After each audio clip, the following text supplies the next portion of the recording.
Hello दोस्तों, जय हिंद, वंदे मातरम। स्वागत है आप सभी का आपके अपने चैनल मनोज सर में। मैं हूं गौरव सिंह और आपके सामने लेकर आया हूं मैं NCERT physics class 12 chapter number 3 जिसका नाम है विद्युत धारा। और दोस्तों आज जो है इसमें आज हमारा पार्ट नंबर 14 है।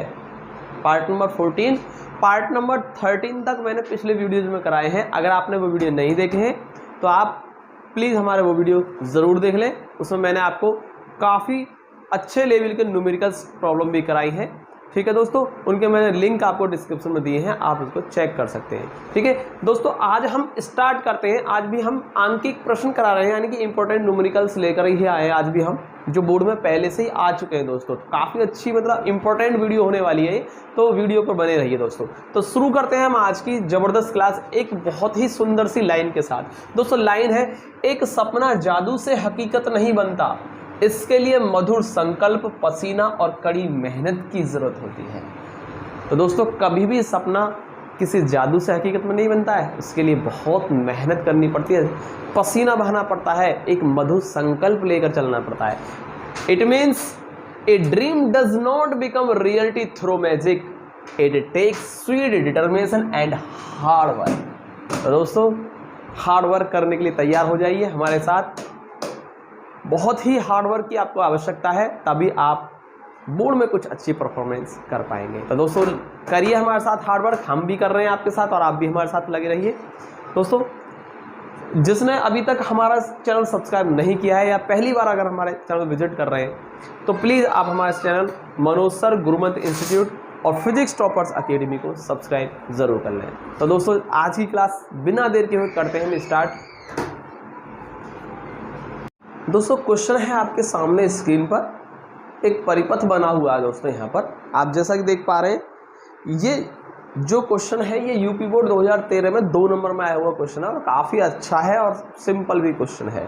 तो देखिए क्या है, यहाँ पर आपका एक विद्युत भाग बल लगा हुआ है 10 वोल्ट का। ठीक है, यानी एक सेल लगा हुआ है जिसका विद्युत भाग बल 10 वोल्ट है और यहाँ एक 3 ओम प्रतिरोध लगा हुआ है। फिर यहाँ पर एक और दूसरा विद्युत भाग बल का सेल लगा हुआ है जिसका विद्युत भाग बल कितना है, 2 वोल्ट है और इसका आंतरिक प्रतिरोध 1 ओम, इसका दोस्तों क्या दे रखा है, 2 ओम आंतरिक प्रतिरोध दे रखा है और इसके साथ एक और प्रतिरोध लगा हुआ है 2 ओम का।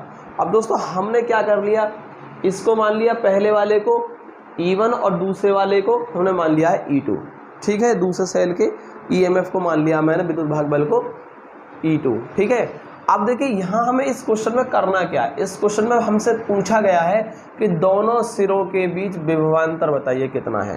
दोनों सेलों के सिरों के बीच में क्या निकालना, विभवांतर। यानी कह सकते हैं इसके सिरों पर कितना विभवांतर है और इसके सिरों पर कितना विभवांतर है, वो आपको निकालना है। तो काफ़ी अच्छा क्वेश्चन है, कोई दिक्कत नहीं है। इसके लिए सबसे पहले दोस्तों जब हम हल करेंगे इसको तो इसमें हमको क्या लेना होगा, सबसे पहले हमें परिणामी विद्युत भाग बल निकालना होगा परिपथ का।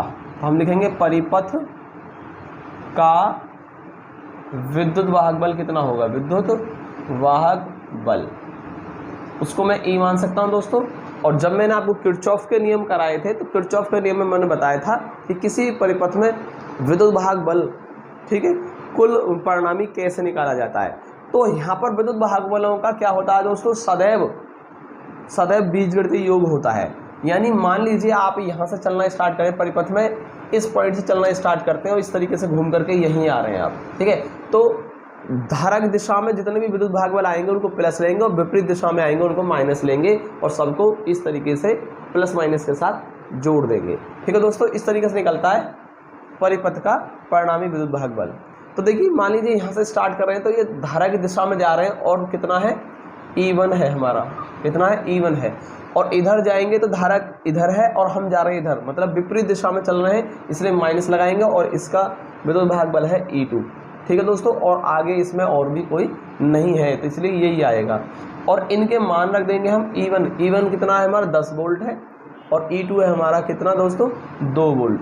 तो 10 में से 2 जब घटेंगे तो 8 वोल्ट का क्या आ गया दोस्तों, विद्युत भाग बल आ गया पूरे परिपथ में। अब दोस्तों इस परिपथ में पूरे में हम क्या निकाल सकते हैं, अब हम विद्युत प्रतिरोध निकाल देते हैं। तो परिपथ का तुल्य प्रतिरोध, परिपथ का तुल्य प्रतिरोध हम निकाल देते हैं। दोस्तों तुल्य प्रतिरोध कैसे निकालेंगे, हम देख पा रहे हैं कि ये 2 ओम, ये 3 ओम और इसका आंतरिक प्रतिरोध 1 ओम और ये 2 ओम, ये सारे प्रतिरोध श्रेणी क्रम में है और श्रेणी क्रम के लिए डायरेक्ट ऐड हो जाता है, यानी 2 + 3 + के 1 + का 2, तो 3 2 5, 1 6 और 2 8, यानी कह सकते हैं कि हमारा क्या आ गया 8 ओम प्रतिरोध है तुल्य प्रतिरोध परिपथ में। ठीक है दोस्तों, तो आई थिंक आपको इतना समझ में आया होगा। इसके बाद में हम क्या निकाल सकते हैं, परिपथ में परिणामी धारा निकाल सकते हैं, परिपथ में धारा हम निकाल सकते हैं, परिपथ में विद्युत धारा, विद्युत धारा। तो कैसे निकालेंगे धारा, मान लीजिए धारा I है तो वो निकलेगा E/R। E का मान कितना आया 8 वोल्ट और R का मान भी है 8 ओम, 8 से 8 खत्म हो जाएगा दोस्तों, कट जाएगा, तो 1 एम्पियर की धारा है इस परिपथ के अंदर। कितनी धारा है दोस्तों, कुल धारा है I और वो कितनी है 1 एम्पियर धारा है। ठीक है दोस्तों, अब इसके बाद अब हमें निकालना, देखिए पहले इसके सिरों पर विभवांतर निकाल देते हैं हम। क्या निकालेंगे, पहले 10 ओम के सिरों पर विभवांतर निकालेंगे। तो लिख देता हूँ मैं इसको, 10 ओम के सिरों पर विभवांतर। पहले मैं इसके विभवांतर निकाल देता हूँ सिरों पर, तो मैं V1 ले लेता हूँ इसको। और एक फॉर्मूला होता है दोस्तों, टर्मिनल विभवांतर, विद्युत वाहक बल तथा आंतरिक प्रतिरोध में संबंध। ठीक है, तो आपने एक फॉर्मूला पढ़ा होगा इसमें, जब मैंने इसको डेरिवेशन में, जब मैं थ्योरी करा रहा था तो वहाँ डेरिवेशन में कराया था मैंने। ठीक है, संबंध निकाला था मैंने। तो फॉर्मूला क्या था, V = E - IR। ये होता है किसी सेल के सिरों पर जब हम विद्युत विभवांतर निकालते हैं तो वो फॉर्मूला होता है V = E - IR। ठीक है दोस्तों, तो इसी फॉर्मूले से हम क्या करेंगे, पहले इसके सिरों पर विभवांतर निकाल देंगे। इसको लिखेंगे E1 - IR1, ऐसे लिख सकते हैं, क्योंकि मान लीजिए ये कितना है हमारा R1 है और ये है हमारा, इसका आंतरिक प्रतिरोध क्या मान लिया हमने, R2 मान लिया है। ठीक है, तो E1 का मान कितना है, देखिए E1 कितना है 10 वोल्ट है, यहाँ लिखेंगे 10 माइनस धारा कितनी है परिपथ में 1 एम्पियर, और R1 कितना है दोस्तों, इसके सिरों पर यानी इसका आंतरिक प्रतिरोध जो कि कितना है 2 ओम है, तो 2, तो 2 × 2, 10 में से 2 हो गया 8, तो V1 बराबर आ गया हमारा 8 वोल्ट। तो इसके सिरों पर हमने विभवांतर निकाल दिया है E1 के सिरों पर। ठीक है, यानी 10 वोल्ट के सिरों पर हमने निकाल दिया। इसके बाद देखिए अब हम लेते हैं किसके सिरों पर निकालना, अब हमें इस सेल E2 के सिरों पर विभवांतर यानी 2 वोल्ट के सिरों पर निकालना। तो मैं कर देता हूँ, यहाँ आगे करेंगे, यहाँ पर 2 ओम के सिरों पर विभवांतर। ठीक है दोस्तों, तो वो कितना हो जाएगा, मान लीजिए वो V2 हो जाता है, कितना है V2। तो दोस्तों यहाँ पर जो हमें करना होगा E + IR करना होगा दोस्तों, यानी E2 + IR2 करना होगा। यहाँ आपको प्लस चिन्ह लगाना होगा दोस्तों। प्लस क्यों लगाएंगे, देखिए ध्यान से देखिए, जब हम इस तरीके से चले थे तो धारा की दिशा में चले, तो दोस्तों ये वाला जो मान था हमारा E1 का मान 10 वोल्ट, ये ज़्यादा था और ये कम था, यानी धारा जो परिणामी धारा जो 1 एम्पियर की है दोस्तों, वो कैसे जाएगी, इधर से ज़्यादा धारा निकलेगी, इधर से कम धारा। तो ये परिणामी जो होगा धारा का, वो किधर जाएगा, सेल E2 के, यानी कि सेल E2 के अंदर से होकर जाएगा इस तरीके से। ठीक है, तो कहने का मतलब परिणामी धारा जो होगी वो इस दिशा में होगी, तो धारा के विपरीत दिशा में है, इस सेल से धारा जा रही इधर और परिणामी धारा है इधर, तो इसी वजह से यहाँ पर एक माइनस साइन धारा के साथ और लग जाएगा, तो माइनस में एक माइनस और लग जाएगा तो प्लस हो जाएगा। तो दोस्तों ऐसी सिचुएशन में आप हमेशा ध्यान रखेंगे, यहाँ एक माइनस साइन और लग जाता है धारा के विपरीत दिशा में होने के कारण। ठीक है, तो इसके साथ हम क्या करेंगे, E2 का मान तो हम यहाँ से रख देंगे 2 वोल्ट प्लस I का मान 1 एम्पियर, और R2 कितना है दोस्तों हमारा, ये 1 ओम है इसका आंतरिक प्रतिरोध, तो हम कर देंगे 1। तो V2 का मान कितना आ गया हमारा, 2 और 1 3 वोल्ट आ गया। तो इस तरीके से दोस्तों हमने दोनों सेलों के सिरों पर विद्युत विभवांतर निकाल दिया है। ठीक है दोस्तों, तो आई थिंक आपको इतना समझ में आया होगा। काफ़ी अच्छा क्वेश्चन है और इम्पोर्टेंट भी है, तो आप इसको ज़रूर कर लें। और फॉर्मूला मैंने यहाँ से किस तरीके से लगाए हैं, किस तरीके से अप्लाई किए, आप इसको ज़रूर समझें। ठीक है दोस्तों, चलिए लेते हैं हम एक और अगला क्वेश्चन ज़बरदस्त। क्वेश्चन है आपके स्क्रीन पर, तो क्वेश्चन को समझते हैं। आइए, एक 6 वोल्ट विद्युत वाहक बल तथा 1 ओम आंतरिक प्रतिरोध की सेल के साथ 2 बाह्य प्रतिरोध R1 बराबर 2 ओम व R2 बराबर 3 ओम दिए गए हैं। परिपथ में धारा क्या होगी? ठीक है, परिपथ में धारा निकालने कब निकालने दोस्तों? जब नंबर फर्स्ट R1 व R2 श्रेणी क्रम में जोड़े जाएं, यानी ये R1 R2 परिपथ के साथ क्या है? श्रेणी क्रम है, तो धारा क्या होगी। फिर अगली बार में आपको क्या करना है, नेक्स्ट पार्ट 2 में है कि R1 R2 समांतर क्रम में है तो धारा क्या होगी। यानी दोनों सिचुएशन में आपको धारा निकालनी है। अगर एक बार उनको श्रेणी क्रम में जोड़ा जाए और दूसरा इनको समांतर क्रम में जोड़ा जाए तो क्या होगी। ठीक है, तो इस तरीके से ये 2014 में आया हुआ क्वेश्चन है और 3 नंबर में आया हुआ क्वेश्चन है और काफ़ी इंपॉर्टेंट क्वेश्चन है। ठीक है दोस्तों, तो देखिए आगे हम हल करते हैं इसको। कैसे हल करेंगे देखिए, समझिए। सबसे पहले मैं एक परिपथ बना देता हूँ दोस्तों, क्योंकि परिपथ की हेल्प से थोड़ा आसान हो जाएगा। देखिए यहाँ पर है एक 6 वोल्ट विद्युत वाहक बल का, यानी E कितना है? 6 वोल्ट। एक सेल लगा हुआ है और इसका आंतरिक प्रतिरोध कितना है दोस्तों? 1 ओम है, वो भी मैंने लिख दिया है यहाँ पर। ठीक है, 2 प्रतिरोध है R1 R2। ठीक है, R1 R2 और पहली बार हमने क्या जोड़ा है? श्रेणी क्रम में जोड़ा है, परिपथ में श्रेणी क्रम में जोड़ा है। तो एक को मैं यहाँ लगा देता हूँ और एक को मैं यहाँ लगा देता हूँ। इस तरीके से हमने दोनों श्रेणी क्रम में लगा दिए हैं। तो इस परिपथ में कितनी धारा होगी? मान लीजिए यहाँ से धारा है I इस परिपथ के अंदर। ठीक है दोस्तों, तो आपको दोनों ही कंडीशन में निकालना। पहली कंडीशन में तो हमने दोनों प्रतिरोधों R1 R2 को क्या लिया है? ये 2 ओम मान लीजिए, इसे 3 ओम मान लीजिए। R1 R2 श्रेणी क्रम में लिया है, तो इस परिपथ में क्या धारा होगी आपको फर्स्ट पार्ट में निकालना है। तो देखिए करते हैं हम पहला पार्ट सॉल्व। मान लीजिए परिपथ का जो प्रतिरोध है कितना होगा? परिपथ का तुल्य प्रतिरोध कितना होगा? R मान लीजिए। कैसे निकालेंगे आप दोस्तों? R बराबर हो जाएगा, देखिए अब ये जो इसका सेल का इस आंतरिक प्रतिरोध, ये वाला प्रतिरोध, ये वाला प्रतिरोध, तीनों कैसे आ गए दोस्तों? अब श्रेणी क्रम में आ गए। तो इसके लिए हम क्या करेंगे? R प्लस के R1 प्लस R2, इसको स्मॉल r मान लिया, इसको R1 इसको R2, तो तुल्य प्रतिरोध निकल जाएगा हमारा। ये है हमारा 1 ओम और ये है हमारा 2 और ये 3, तो 3 2 5 और 1 6, कितना आ गया दोस्तों? 6 ओम आ गया इस परिपथ का तुल्य प्रतिरोध। अब हमें क्या निकालनी है? धारा निकालनी है। तो धारा I कितनी निकलेगी? I बराबर E अपॉन R, तुल्य प्रतिरोध आ जाएगा। ठीक है, तो E कितना हमारा? 6 वोल्ट का, और R कितना आ गया? 6। तो दोस्तों यहाँ से धारा जो आ गई वो कितनी आ गई? 1 एम्पियर आ गई फर्स्ट पार्ट में। यानी अगर हमने इस विद्युत वाहक बल के सेल के साथ दोनों प्रतिरोधों को श्रेणी क्रम में जोड़ा है, फर्स्ट पार्ट में यही कहा गया हमसे, ये रहा कि R1 R2 श्रेणी क्रम में जोड़े जाए तो परिपथ में धारा क्या होगी? वो 1 एम्पियर आ गई। और पहला आपको आंसर मिल चुका है पहले पार्ट का। आइए हम दूसरे पार्ट का करते हैं। दूसरे पार्ट के लिए पहले मैं फिगर बनाने की कोशिश करता हूँ। देखिए इस बार हमने क्या करा है? हमने इस बार R1 R2 को समांतर क्रम में जोड़ना है। ठीक है, उसके बाद धारा निकालनी है। तो मैं इस तरीके से परिपथ बनाता हूँ। देखिए फिर से प्लस माइनस, ये रहा कितना? 6 वोल्ट और 1 ओम इसका क्या है? आंतरिक प्रतिरोध है। और इसके साथ मैंने 2 प्रतिरोध जो लिए हैं, ये कैसे लिए? समांतर क्रम में लिए हैं। तो इनको कैसे जोड़ेंगे हम? देखिए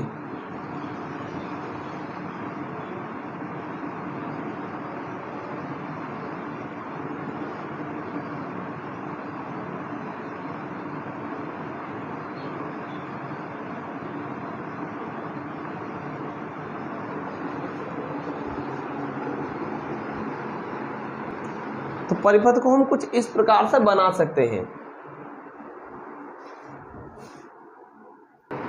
तो इस प्रकार से हम परिपथ बना सकते हैं। ठीक है, चलिए अब देखिए दोस्तों यहाँ से क्या करना, पहले परिपथ का हम तुल्य प्रतिरोध निकाल लेते हैं। देखिए जैसे कि हम देख पा रहे हैं यहाँ से ये और ये दोनों कैसे समांतर क्रम में जुड़े हैं हमने, तो इन दोनों का समांतर क्रम और इन दोनों के समांतर क्रम के साथ ये जो 1 ओम आंतरिक प्रतिरोध वो कैसा है? श्रेणी क्रम में आ जाएगा। तो परिपथ का कितना निकालेंगे हम? प्रतिरोध मान लीजिए कितना है? R1 मान लेते हैं। क्या मान लेंगे? R1। ठीक है दोस्तों, तो कैसे निकलेगा? देखिए समांतर क्रम में है और इन दोनों का निकाल देता हूं पहले मैं। कैसे करेंगे हम? R1 1/2 और 1/3, तो कितना हो जाएगा एलसीएम लेके 6, 3 + 2 यानी हो गया हमारा 5/6 और R1 निकलेगा यहाँ से 6/5 ओम।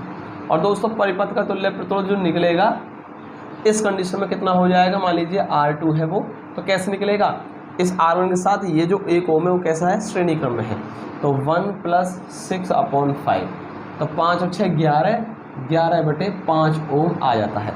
तो इस तरीके से दोस्तों हमारा कितना आ गया, ये आ जाता है हमारा 11/5 ओम। जब ये 11/5 ओम जो आ चुका है, ये कैसे है यहाँ पर, इसके साथ यहाँ पर क्या निकालना, अब हमें धारा निकालनी परिपथ, तो चलिए धारा निकाल देते हैं। धारा I कैसे निकलेगा, E/R2, ठीक है, R2 तुल्य प्रतिरोध, और E का मान कितना है 6 वोल्ट, और R2 हमारा 11/5, और ये 5 चला जाएगा ऊपर, और 5 × 30/11 है। ठीक है दोस्तों, तो कितनी धारा आ गई, 30/11 एम्पियर की धारा आ चुकी है हमारी, और यही हो जाएगा हमारा सेकंड पार्ट का आंसर। तो दोस्तों काफ़ी अच्छा क्वेश्चन है, कोई भी इसमें समस्या वाली बात नहीं है। ठीक है, बहुत ही ईजी क्वेश्चन है, बस आपको एक बार इन दोनों को श्रेणी क्रम में लगाना है, इसके साथ फिर आपको समांतर क्रम में लगाना है, परिपथ का तुल्य प्रतिरोध निकाल लीजिए, और उसके बाद में आप धारा का फॉर्म लगा करके धारा निकाल सकते हैं। दोनों ही केसेस में आपने धारा निकाल दी। ठीक है दोस्तों, तो अच्छा क्वेश्चन है, आप इसको ज़रूर करें। चलिए एक और लेते हैं अच्छा सा क्वेश्चन, इंपॉर्टेंट क्वेश्चन है आपके सामने, अच्छा क्वेश्चन है, इसको देखें जरूर। किसी सेल से 0.6 एम्पियर धारा लेने पर उसकी वोल्टता 1.6 वोल्ट हो जाती है। यानी हमारे पास कोई सेल है, जब उससे हम धारा लेते हैं, ठीक है, तो कितनी वोल्टता हो जाती है उसकी 1.6 वोल्ट, और 0.8 एम्पियर धारा लेने पर टर्मिनल वोल्टता 1.3 वोल्ट हो जाती है। तो सेल का विद्युत भाग बल और आंतरिक प्रतिरोध हमें निकालना है। तो मान लीजिए हल करते हैं इस क्वेश्चन को, तो मान लेते हैं हम सेल का आंतरिक प्रतिरोध कितना है, स्मॉल r है, और सेल का विद्युत भाग बल कितना है, E है। तो आपको E और R ही निकालने हैं दोस्तों। ठीक है, यूपी बोर्ड 2017 में 2 नंबर में आया हुआ क्वेश्चन है, काफ़ी अच्छा क्वेश्चन है। तो देखिए सबसे पहले हम क्या करेंगे, देखिए हम जानते हैं एक फॉर्मूला लगाएंगे हम, V = E - IR। ठीक है, टर्मिनल विभवांतर और विद्युत भाग बल और आंतरिक प्रतिरोध में संबंध का एक फॉर्मूला है। ठीक है दोस्तों, तो इससे हम क्या करेंगे, पहले देखेंगे इसमें हमें क्या दे रखा है, 0.6 एम्पियर धारा लेने पर, यानी धारा का मान 0.6 एम्पियर है, उसकी वोल्टता 1.6 हो जाती है। तो देखिए वोल्टता कितनी हो गई है, 1.6 हो गई। ठीक है, सेल का विद्युत भाग बल हमें निकालना है E माइनस आंतरिक प्रतिरोध भी निकालना है, और प्रतिरोध धारा का मान 0.6 है, कितना है 0.6 एम्पियर की धारा लेने पर। ठीक है दोस्तों, और R हमें निकालना है। तो यहाँ से हम इसको E की फॉर्म में लिख देते हैं, तो E बराबर हो जाएगा 1.6 + 0.6 R। पहली इक्वेशन मान लेते हैं, पहली सिचुएशन आ गई दोस्तों। अब इसी तरीके से हम दूसरी इक्वेशन बना लेते हैं। जब 0.8 एम्पियर धारा लेने पर टर्मिनल वोल्टेज कितनी हो जाएगी, इस बार 1.3। तो फिर से हम क्या करेंगे, V का मान कितना है, टर्मिनल वोल्टेज कितनी हो जाएगी इस बार 1.3 वोल्ट। ठीक है, तो V कितना हो गया 1.3 वोल्ट बराबर E विद्युत भाग बल माइनस कितनी धारा लेने पर 0.8, तो यहाँ लिखेंगे 0.8। ठीक है दोस्तों, और आंतरिक प्रतिरोध रहेगा R। तो यहाँ से हमने 2 समीकरण बना लिए दोनों सिचुएशन से, एक बार इन दोनों वैल्यू को लेकर के, एक बार इसे और इस वैल्यू को लेकर के हमने 2 इक्वेशन बना ली। ठीक है, इसको हम सेकंड इक्वेशन को यहाँ बनाएंगे, पहले इसमें भी E का मान निकाल देते हैं। तो E बराबर कितना हो जाएगा दोस्तों, E बराबर हो जाएगा 1.3 + 0.8 × R। अब दोस्तों यहाँ पर आप ये सोच रहे होंगे मैंने E1 E2 या R1 R2 क्यों नहीं लिया है। दोस्तों यहाँ पर देखिए हमने सेल को परिवर्तित नहीं किया है, सेल दोनों ही कंडीशन में वही सेल है, यहाँ भी वही सेल और यहाँ भी वही सेल है। सेल को परिवर्तित नहीं करना है, जब सेल को परिवर्तन नहीं करेंगे सेल का विद्युत भाग बल नहीं चेंज होगा और आंतरिक प्रतिरोध भी चेंज नहीं होगा। तो इसलिए मैंने दोनों ही कंडीशन में E और R लिए हैं। ठीक है, वोल्टेज और धारा ही चेंज हो रही है। ठीक है, टर्मिनल वोल्टता और धारा चेंज हो रही है, सेल को परिवर्तित नहीं कर रहे हैं, इसलिए हमने ई और आर के मान दोनों के लिए क्या लिए, सेम लिए हैं दोस्तों। तो आई थिंक आपको इतना समझ में आया होगा कि यहाँ पर ई और आर मैंने सेम क्यों लिए हैं, तो कंफ्यूज नहीं होने का है। ठीक है दोस्तों, चलिए आगे करते हैं इसको सॉल्व। अब इसको सॉल्व करके हम एक बार ई का और आर का मान निकालना है, वही हमारा क्या हो जाएगा, आंसर हो जाएगा क्वेश्चन का। विद्युत भागबल निकालना है हमें ई, और आंतरिक प्रतिरोध आर निकालना है, बस यही दो काम करने हैं। तो दोनों को सॉल्व करके निकाल दीजिए। तो दोस्तों सबसे पहले समीकरण 1 और 2 को हम क्या करते हैं, बराबर कर दें। समीकरण 1 व 2 से, तो 1 और 2 को हम क्या कर देंगे, बराबर कर देंगे। तो यहाँ से देखिए दोस्तों क्या रहेगा, 1.6 प्लस के 0.6 आर बराबर हो जाएगा दोस्तों किसके बराबर, 1.3 प्लस 0.8 आर के।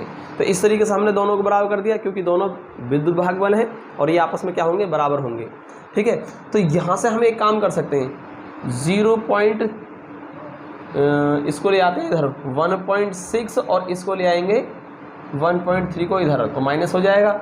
इधर आपका 0.8 आर और ये इधर जाकर के माइनस के 0.6 आर हो जाएगा। और दोस्तों यहाँ से हम कर सकते हैं अब आर को कॉमन, तो आर को हम जैसे ही कॉमन करेंगे तो ये हो जाएगा 0.8 माइनस 0.6 बराबर हो जाएगा, इधर 1.6 में से 1.3 जाएगा, तो दोस्तों 0.3 बचेगा। ठीक है दोस्तों, आई थिंक आपको इतना समझ में आ रहा होगा। और इसके साथ अब हम इसको सॉल्व करते हैं, 0.8 में से 0.6 जाएगा, तो ये बचेगा दोस्तों 0.2 बचेगा, 0.3 और आर का मान हमारा 0.3/0.2 और यहाँ से ख़त्म, यानी आर बराबर कितना आ गया दोस्तों, 1.5 ओम आ गया। तो सेल का आंतरिक प्रतिरोध हमने यहाँ से निकाल दिया दोस्तों, जो कि कितना है, 1.5 ओम है। अब इस R के मान को आप समीकरण 1 या 2 में लगा करके E का मान भी निकाल सकते हैं। तो यहाँ लिख देता हूँ मैं, R का मान समीकरण किस में रख दें, फर्स्ट में ही रख दें, कोई दिक्कत नहीं, फर्स्ट में रखने पर। तो दोस्तों जैसे हम इसको रखेंगे तो यहाँ से हमें मिलेगा E का मान।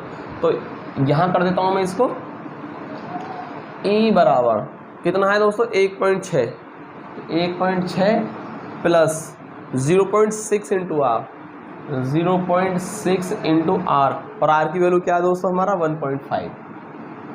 अब इसको सॉल्व कर देंगे हम, तो देखिए कितना हो जाएगा, E बराबर 1.6 प्लस 0.6 में 1.5 से मल्टीप्लाई कर दें, 15 छिक्के 90 हो जाएगा दोस्तों। कितना हो जाएगा, 15 छिक्के 90, और यहाँ से 2 के बाद हमारा पॉइंट लग जाएगा, 1 और 1 2, यानी 0.90 आ जाएगा।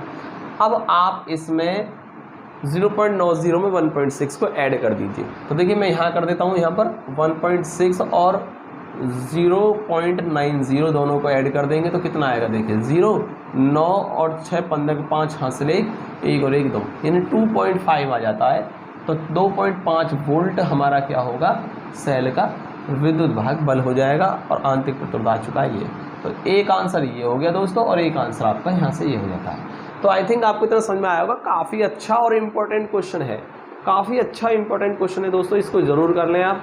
इस तरह के क्वेश्चन बोर्ड में आ चुके हैं, और ये 2017 में आया हुआ क्वेश्चन है 2 नंबर में। तो देखिए बिल्कुल सिंपल क्वेश्चन होते हैं बोर्ड में आने वाले, हल्के से आपको ट्रिकी क्वेश्चन मिलेंगे, शॉर्ट मिलेंगे बट ट्रिकी मिलेंगे। और जो लॉन्ग क्वेश्चन जो आते हैं, लॉन्ग न्यूमेरिकल्स जो आते हैं दोस्तों, वो आपके ज़्यादातर चॉइस में छूट जाते हैं डेरिवेशन के साथ में। ठीक है, तो आप क्वेश्चनों की प्रैक्टिस ज़रूर करें न्यूमेरिकल्स की, और जब सिलेबस आपका ख़त्म हो जाएगा दोस्तों, उसके बाद मैं आपको और भी बहुत सारे जो आ चुके हैं पिछले 10 साल से जो क्वेश्चन आ रहे हैं, बार बार रिपीट हो रहे हैं, उन सभी इंपॉर्टेंट क्वेश्चन की सीरीज़ लेकर आऊँगा, बेहतरीन सी सीरीज़ लेकर आऊँगा। उसमें मैं आपको बहुत ही ज़्यादा इंपॉर्टेंट न्यूमेरिकल्स कराऊँगा, ताकि उन्हीं में से आपको बोर्ड में मिल जाएँ दोस्तों। तो यहाँ आप बने रहिए हमारे साथ, प्रैक्टिस करते रहिए इसमें। ठीक है, तो लेते हैं एक और बेहतरीन सा क्वेश्चन आपके सामने स्क्रीन पर। दोस्तों स्क्रीन पर है एक क्वेश्चन आपके सामने, और ये यूपी बोर्ड 2019 में आया हुआ क्वेश्चन है, 2 नंबर में आया हुआ क्वेश्चन है। तो काफ़ी अच्छा और बहुत ही इंटरेस्टिंग न्यूमेरिकल है, आप इसको ज़रूर समझें। ठीक है दोस्तों, और दोस्तों मैं आपसे एक चीज़ कहना चाहता हूँ कि आप हमारे साथ बने रहिए, बस मैं आपको उस लेवल की तैयारी करा दूंगा कि आपके बोर्ड में पूरा की पूरा 100 का 100% पेपर अटेंड कर पाएंगे आप। ठीक है दोस्तों, उस लेवल की तैयारी करा दूंगा मैं आपकी, बस आप विश्वास कीजिए, बने रहिए हमारे साथ। तो दोस्तों वीडियो को आपसे बस मैं ये चाहता हूँ कि वीडियो को आप और भी जो आपके साथी लोग हैं जो इंटर में पढ़ते हैं उनके साथ शेयर करें हमारी इस वीडियो को, ताकि ज़्यादा से ज़्यादा लोगों को फ़ायदा हो सके। तो उसमें आपकी तैयारी बहुत अच्छे लेवल की करा दूंगा, आप बस विश्वास के साथ बने रहिए हमारे साथ। तो चलिए दोस्तों हम लेते हैं इस क्वेश्चन को। देखिए क्या है इसमें, एक स्थिर विद्युत भाग बल का सेल पहले R1 प्रतिरोध के सिरों पर जुड़ा है। यानी हमारे पास एक सेल है और उसका विद्युत भाग बल मान लीजिए E है, ठीक है दोस्तों। अब पहले तो हमने उसको जोड़ा है R1 प्रतिरोध के सिरों पर, पहले प्रतिरोध R1 के सिरों पर जोड़ दिया हमने विद्युत भाग बल को, और उसके बाद फिर हमने क्या कर दिया है, R1 को हटा करके R2 के सिरों पर जोड़ दिया है। और दोस्तों यहाँ पर आपको एक कंडीशन दी है कि दोनों स्थितियों में प्रदाय शक्ति समान हो, यानी कहने का मतलब ये है सेल द्वारा बराबर बराबर शक्ति, ठीक है, यूज की गई है। यानी कह सकते हैं कि जो ऊर्जा जो व्यय हुई है सेल की, दोनों सेलों में वो क्या हुई है, बराबर बराबर मात्रा में हुई है। तो सेल का आंतरिक प्रतिरोध निकालना है। मान लीजिए सेल का आंतरिक प्रतिरोध स्मॉल r है और आपको वो निकालना है। तो दोस्तों क्या निकालेंगे, देखिए हम जानते हैं पहले शक्ति निकालनी है ना हमें, व्यय शक्ति। तो व्यय शक्ति का जो फॉर्मूला होता है दोस्तों वो क्या होता है, P बराबर I² इंटू R होता है। व्यय शक्ति कितना, I² इंटू R होता है दोस्तों। तो हमने यहाँ पर I² इंटू R लिखा है, और I को हम लिख सकते हैं E/R प्लस के R का होल स्क्वायर इंटू R, ठीक है दोस्तों, लिखा जा सकता है। नहीं, I का फॉर्मूला होता है E/R प्लस R, तो इसलिए मैंने I की जगह E/R प्लस R लिखा है, इसका होल स्क्वायर है इंटू R। इतना हमारा हो जाएगा, ठीक है। तो इस फॉर्मूले से, इस फॉर्मूले की सहायता से हम पहली कंडीशन में चलते हैं। पहली कंडीशन में पहले हमने किसको जोड़ा है, R1 के सिरों पर जोड़ा है। किसके सिरों पर जोड़ा है दोस्तों, इसे R1 के सिरों पर जोड़ा है, ठीक है। तो हम लिखेंगे पहली कंडीशन में शक्ति P1 कितनी हो जाएगी, लिखेंगे सेल का विद्युत भाग बल चेंज नहीं हुआ है, प्रतिरोध R1 के सिरों पर जोड़ा है, तो पहले हम R1 लिख देते हैं। आंतरिक प्रतिरोध चेंज नहीं होगा, सेम रहेगा, स्क्वायर इंटू R1। और दोस्तों दूसरी कंडीशन में क्या हो जाएगा, दूसरी बार में हमने क्या किया है, सेल को जोड़ा है R2 के साथ, तो सेल का विद्युत भाग बल नहीं बदलेगा क्योंकि सेल वही है, और इस बार R2 के साथ जोड़ा है हमने, आंतरिक प्रतिरोध भी सेम रहेगा, ठीक है दोस्तों, इस तरीके से। और इसमें हमसे पहले ही कहा है प्रश्नानुसार, क्या कहा गया है दोस्तों, प्रश्न के अनुसार हमसे कहा गया कि दोनों ही स्थितियों में प्रदाय शक्ति समान है, यानी कि P1 P2 क्या है, बराबर है। प्रश्नानुसार कहा गया P1 बराबर है P2 के। तो फिर आपको क्या करना है, सेल का आंतरिक प्रतिरोध R का मान निकालना है। ये जो R है इसका स्मॉल r, इसका मान निकालना है। तो P1 P2 को बराबर कर दीजिए इस क्वेश्चन के अकॉर्डिंग। अब मैं इसको यहाँ रख देता हूँ दोस्तों। P1 की वैल्यू क्या है हमारे, देखिए E²R1, मैंने इसको सॉल्व कर दिया, E²R1 अपॉन R1 प्लस के स्मॉल r का होल स्क्वायर कर सकते हैं दोस्तों। R1 मैंने यहाँ ले लिया है, ठीक है, बराबर। ऐसे हमने इसको कर दिया है, क्या लिखा है,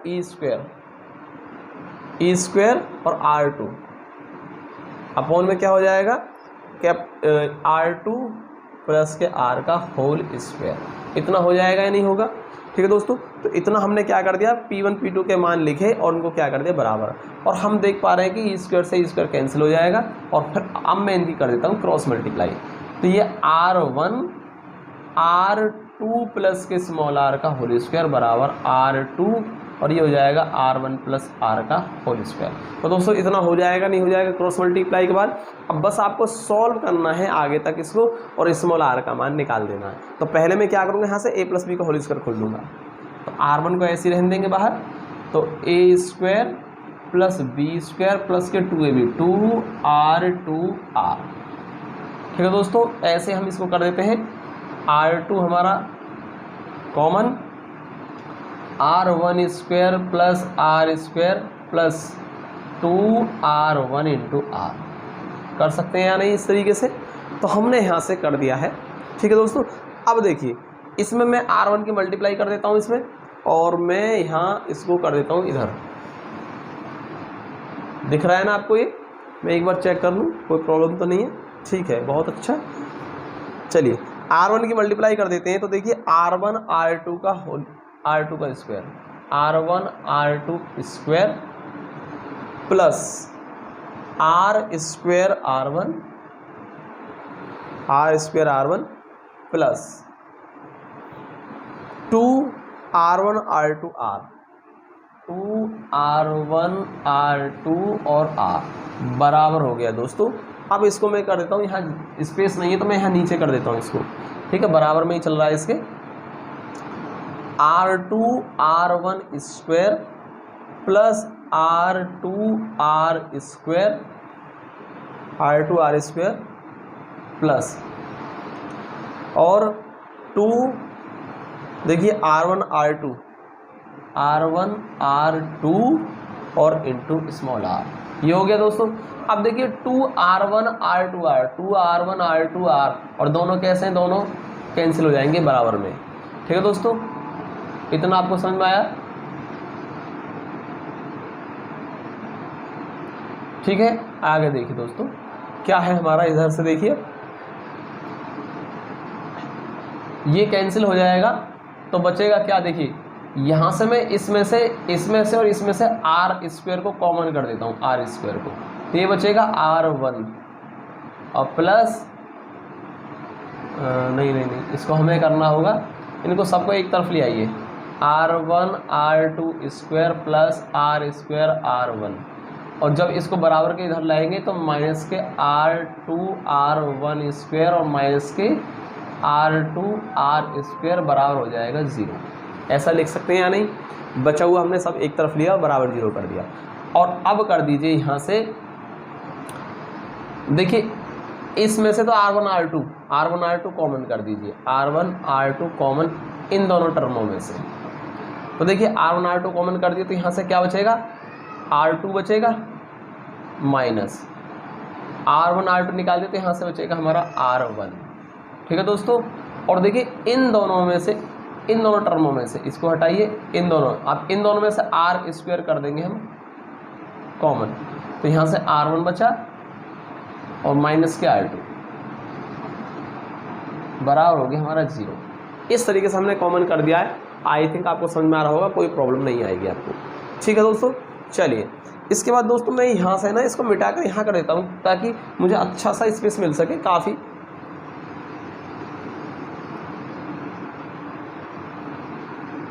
देखिए दोस्तों इसके बाद देखिए यहाँ से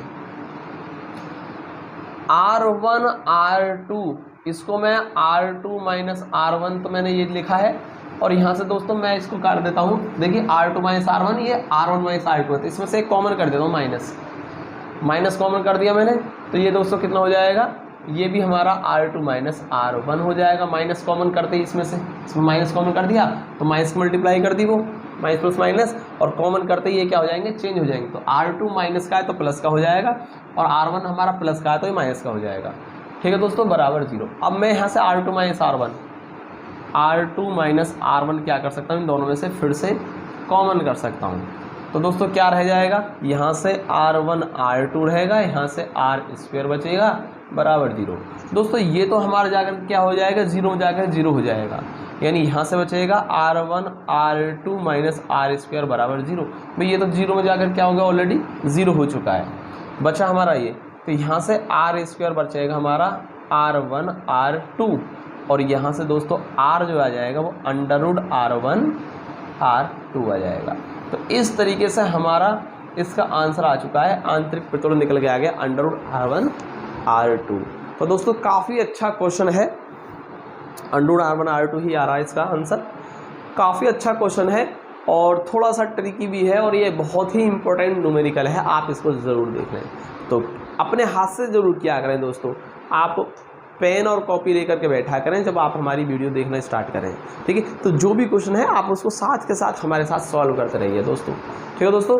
तो बताइए आपको कैसा लगा हमारा आज का सेशन, क्वेश्चन कैसे लग रहे हैं आपको, अच्छे लेवल के हैं या नहीं। अगर आपको हिंट मिल रही है ज़रा सी तो दोस्तों कमेंट करके ज़रूर बताया करें हमें कि आपको वीडियो कैसा लग रहा है। और दोस्तों क्या आप चाहते हैं कि ये क्लास आगे चले, क्या आप चाहते हैं कि हमारी चैनल पर हम ये पूरा सिलेबस आपको कराएं, क्या आप चाहते हैं हमसे पढ़ाई करना, तो दोस्तों इस सब चीज़ों का आंसर मुझे कमेंट सेक्शन में दीजिए आप कमेंट करके।